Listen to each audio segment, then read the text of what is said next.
Tiga. Assalamualaikum warahmatullahi wabarakatuh. Selamat sore. Perkenalkan, kami mahasiswa dari jurusan Informatika, Fakultas Matematika dan Ilmu Pengetahuan Alam, Universitas Yah Kuala.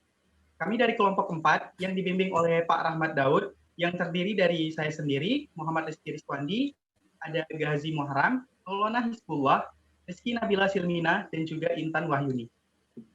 Nah, pada kesempatan kali ini, kami akan mempresentasikan tugas yang telah kami kerjakan, yaitu tentang analisa kebutuhan dari aplikasi sistem antrean pembelian tiket wahana hiburan. Nah, pada presentasi analisa kebutuhan ini, ada beberapa hal yang akan kami sampaikan. Di antaranya adalah yang pertama, pendahuluan atau latar belakang dari pembuatan sistem antrean pembelian tiket wahana hiburan. Yang kedua, ada metodologi berupa secondary research, pengamatan, dan juga wawancara. Selanjutnya ada temuan, yaitu temuan secondary research, dan masalah yang kami identifikasi. Yang terakhir adalah model canvas, yaitu VPC and DMC. Baik, sekarang saya akan menjelaskan pendahuluan dan latar belakang terlebih dahulu. Latar belakang dari dibuatnya sistem antrian pembelian tiket wahana hiburan ini adalah sistem antrian dianggap penting karena berguna untuk membantu dalam mengatur antrian pelanggan agar menjadi lebih efektif dan efisien sehingga memungkinkan setiap pelanggan yang datang ke suatu tempat mendapatkan layanan yang mereka butuhkan dengan mudah.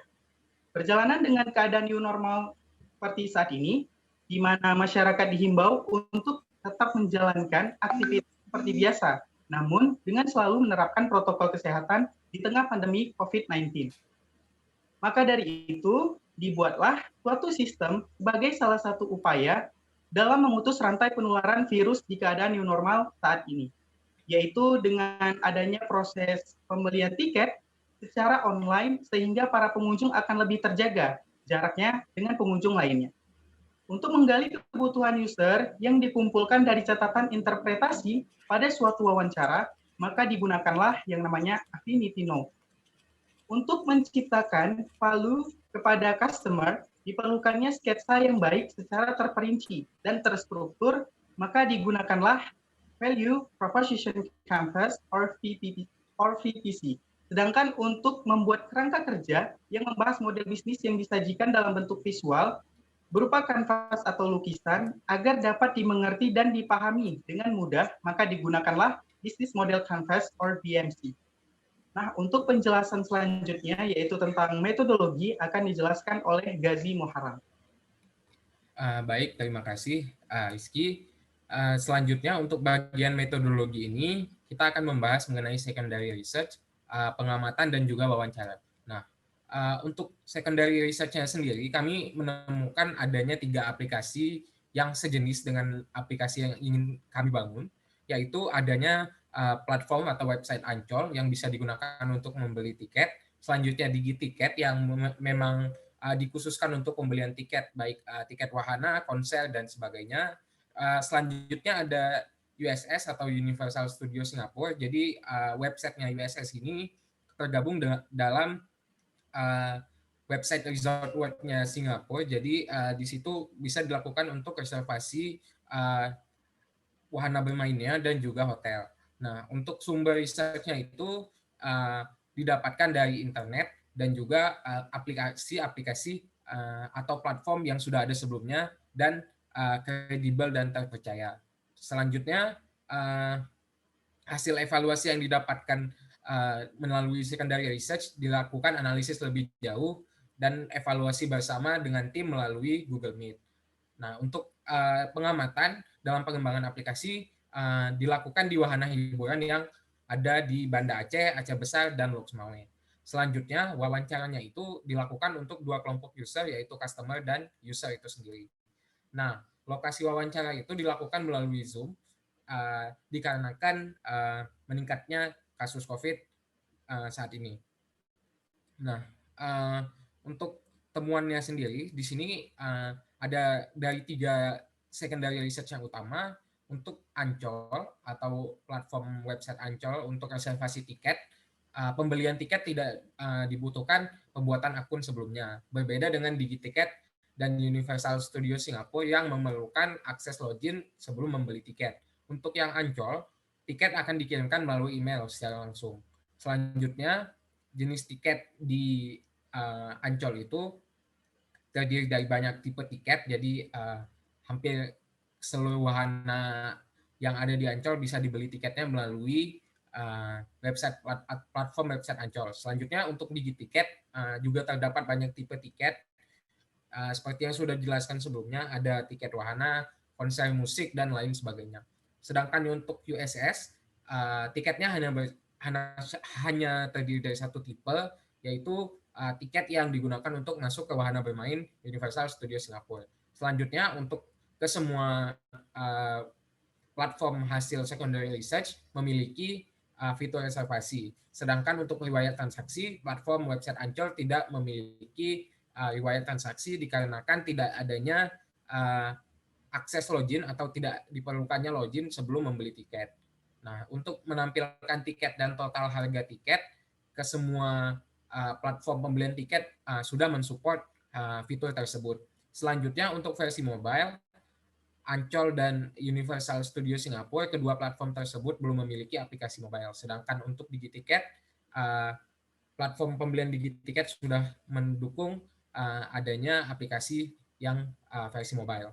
Nah, untuk penjelasan selanjutnya itu akan dijelaskan oleh teman saya Intan Wahyuni. Baiklah, terima kasih. Selanjutnya saya akan menjelaskan pada bagian secondary research, yaitu yang pertama ada Ancol, di mana Ancol di sini berupa aplikasi yang berbasis web, dan berikut merupakan tampilannya, di mana kita bisa memesan tiket untuk masuk Ancol, atau dunia fantasi, dan banyak wahana hiburan yang lainnya. Kemudian selanjutnya, pada Digitiket, berikut merupakan aplikasi yang berbasis web, tetapi tersedia juga yang berbasis mobile. Dan di sini kita dapat memesan tiket secara online dan juga melihat attraction, event, atau juga tour yang ada di Digitiket ini. Kemudian selanjutnya yaitu ada Universal Studio Singapura, di mana pada website ini hanya bisa memesan tiket untuk memasuki Universal Studio Singapura saja, dan juga dapat untuk melakukan reservasi pada hotel, dan juga terdapat restoran dan juga shop pada Universal Studio Singapura ini. Baiklah, selanjutnya saya akan menjelaskan tentang temuan, yaitu masalah yang diidentifikasi, di mana setelah dilakukannya wawancara, para pengunjung yang sebagai customer dan juga user menemukan beberapa keluhan. Yang pertama yaitu pada Putri Aulia, dia mengatakan jika pengunjung sedang ramai-ramainya akan membuat antrian membeli tiket menjadi panjang dan memerlukan waktu yang sangat lama untuk mengantri. Terlebih lagi pada saat akhir pekan, para pengunjung sangat ramai hingga berdesak-desakan, ujar Putri Aulia. Kemudian ada Elvira Ramadhani, dia juga mengatakan bahwa sistem antrian di wahana hiburan masih belum teratur karena tidak adanya sistem khusus yang disediakan dalam mengantri. Kemudian selanjutnya yaitu oleh Muhammad Arif Hasan, dia mengatakan bahwa penerapan protokol kesehatan pada masa COVID-19 ini masih kurang dan para pengunjung hanya menggunakan masker, tetapi ada juga pengunjung yang tidak menggunakan masker. Kemudian Putri Maulidar juga mengatakan saat melakukan pembayaran tiket masuk, terkadang pelanggan dibuat menunggu tentang uang kembaliannya, dan ia berharap untuk cashless saja. Kemudian ada Rahmat Aulia, ia mengatakan bahwa ada orang-orang atau oknum jahat yang ingin menerobos antrian sehingga merugikan waktu orang lain. Baiklah, terima kasih. Selanjutnya akan saya lanjutkan kepada Bang Maulana.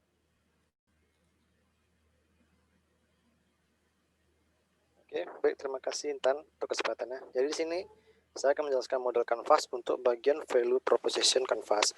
Nah, jadi sebelumnya dalam membangun atau membuat sebuah bisnis, tentunya perlu benar-benar kita mengetahui produk atau jasa yang ingin kita buat. Selain itu juga perlu tahu apa yang menjadi kelebihan bisnis kita dibandingkan dengan bisnis yang lain. Nah, jadi value proposition itu dapat diartikan sebagai sebuah tool yang dapat membantu kita untuk mengenal lebih dekat dengan produk atau jasa yang kita buat. Nah, jadi kita dapat mengetahui kebutuhan konsumen sehingga dapat menciptakan value untuk konsumen sesuai dengan kebutuhannya. Nah, seperti terlihat pada gambar, value proposition itu terbagi atas dua segmen, bagian kanan dan bagian kiri. Di mana bagian kanan itu adalah customer profile dan bagian kiri itu adalah value proposition-nya. Nah, pada kesempatan ini kami membuat dua value proposition, yaitu pada customer dan pada user. Pada customer terdapat customer job, di mana customer job dari customer itu adalah mengantri untuk membeli tiket, langsung membayar untuk mendapatkan tiket, kemudian bayar dengan uang cash, lalu pembayaran tiket pada loket. Nah, selanjutnya itu ada pain, yaitu keluhan dari si customer sendiri, di mana customer merasa berdesak-desakan ketika mengantri, kemudian menunggu akan sangat lama pada saat weekend, lalu sistem antrian masih sangat manual. Nah, lalu pada gain, keinginan dari si customer sendiri inginnya antrian itu pembayarannya cukup dengan scan saja atau transfer, kemudian dapat melakukan booking online sehingga dapat menghemat waktu antrian. Nah, lalu pada value proposition-nya, pain reliever yang diinginkan oleh customer itu ialah antrian menjadi teratur karena menggunakan sistem antrian digital. Kemudian antrian menjadi lebih dekat karena bisa memesan tiket di mana saja. Lalu antrian tidak lama pada saat weekend karena bisa di-booking secara online. Nah, gain creator yang diinginkan oleh customer yaitu sistem booking tiket online untuk menghemat waktu antrian, kemudian membeli tiket tanpa harus mengantri, serta sistem pembayaran secara scan dan transfer, sehingga menghasilkan sebuah produk atau jasa yaitu aplikasi antrian pembelian tiket wahana. Nah, selanjutnya merupakan value proposition untuk user. Nah, pada value proposition untuk user, customer job-nya ialah si user itu bermain di wahana, kemudian mengantri saat masuk ke dalam antrian wahana. Lalu keluhan dirasakan oleh user yaitu tiket mudah rusak karena menggunakan kertas. Lalu ada antrian permainan wahana yang rumit karena ada protokol kesehatan. Nah, keinginan yang diinginkan oleh user yaitu mendapatkan tiket dalam bentuk virtual, kemudian menggunakan tiket virtual untuk bermain wahana, lalu adanya aplikasi sistem antrian tiket dapat menghemat waktu antrian. Nah, selanjutnya value proposition yang diharapkan oleh user yaitu di mana pain reliever-nya antrian permainan lebih mudah karena menggunakan sistem tap. Kemudian ada tiket menggunakan sistem digital sehingga tidak mudah rusak. Kemudian gain creator yang diinginkan user ialah tiket berbentuk virtual dalam aplikasi, dan tiket virtual bisa digunakan untuk bermain dalam wahana sehingga menghasilkan produk atau jasa yaitu aplikasi antrian masuk wahana. Nah, sekian dari saya, selanjutnya akan dijelaskan oleh Rizky Nabila. Baik, terima kasih. Selanjutnya saya akan menjelaskan tentang bisnis model kanvas atau BMC.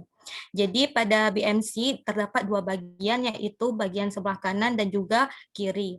Jadi ini merupakan bagian sebelah kanan dari BMC, di mana terdapat value proposition, yaitu menjelaskan apa kelebihan dari sistem.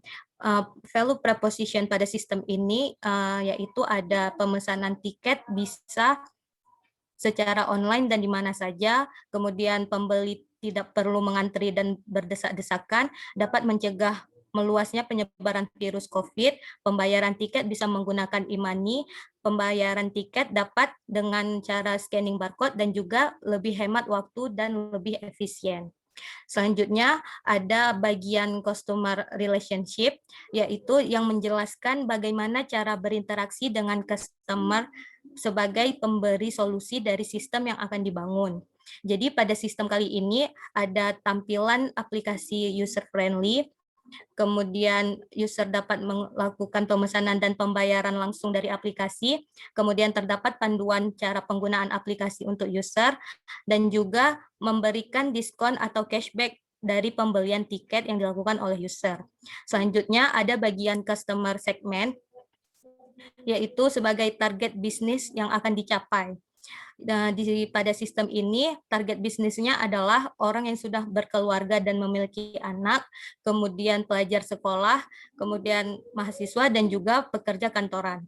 Selanjutnya yang terakhir pada bagian channels yang merupakan metode komunikasi yang menghasilkan solusi dari sistem.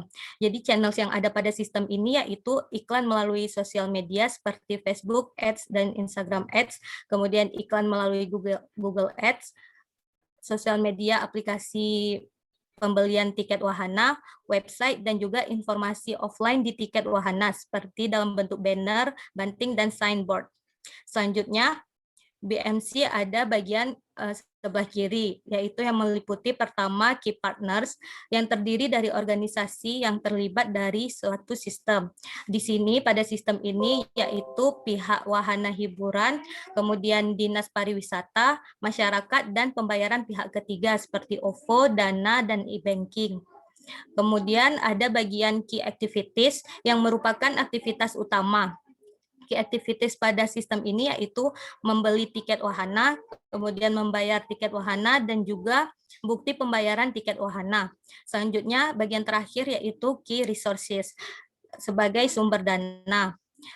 Key resources pada sistem kali ini yaitu aplikasi antrian pembelian tiket online wahana, kemudian sistem pembayaran secara cashless, seperti OVO, Dana, GoPay, dan m-banking, kemudian smartphone sebagai device, kemudian programmer yang pembuat aplikasi antrian wahana, kemudian ada desainer UI dan UX aplikasi pembelian tiket wahana.